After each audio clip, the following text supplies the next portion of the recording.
Hi, I'm Pauline. I'm working at the Peter Doherty Institute. I'm from France.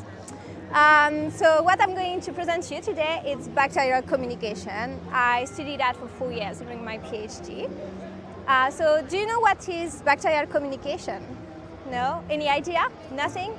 If I say to you communication, what do you think about? Hello? Exchange of ideas?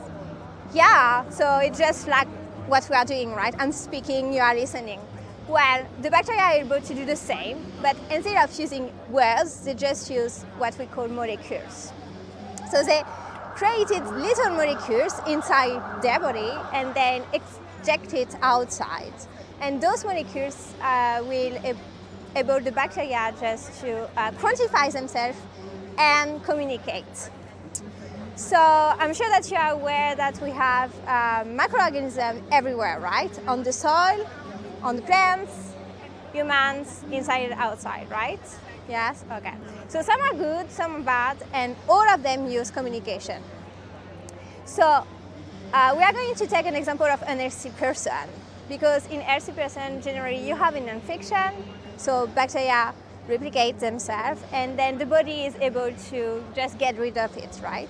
But in an healthy person, sometimes you also need antibiotics, and it doesn't work very well.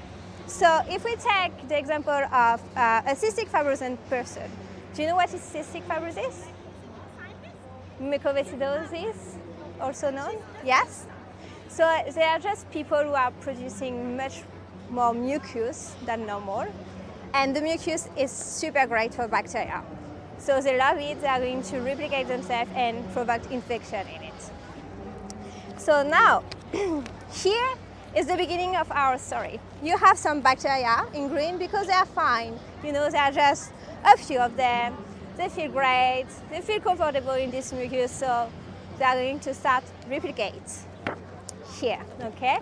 But the thing is that when they replicate, your human system, so the natural differences, is aware of them.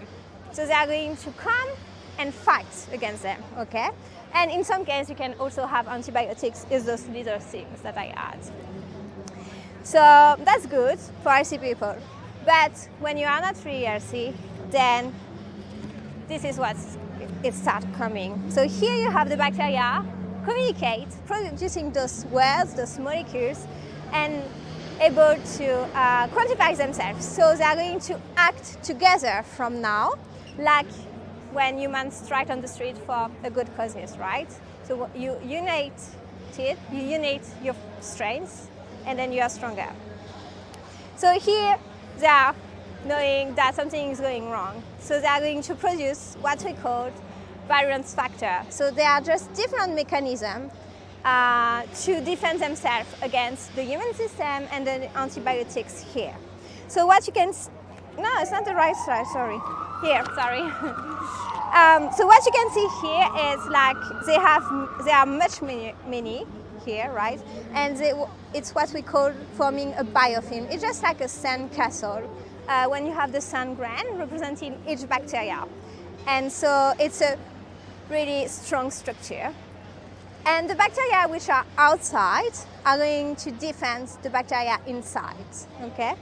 So they are going to, like I was saying, produce some variance factor, some mechanism to defend themselves. And most of the time, it works. So the human system and the antibiotics are not going to be efficient in that case. And then the bacteria, sorry, is it better? Here, the bacteria will be able to live in this environment after and stay there. So why do we like to study communication? Do you have any idea? Maybe so you can learn to break it up?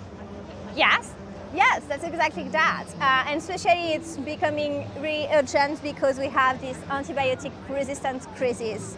Are you aware of that? Like because we use intensively the antibiotics for a long time for any kind of microorganism, then we provoke resistance in them. And so we are trying to understand the communication system to try to break it and to avoid infection and defense. So if you avoid defense, then the immune system can get rid of them.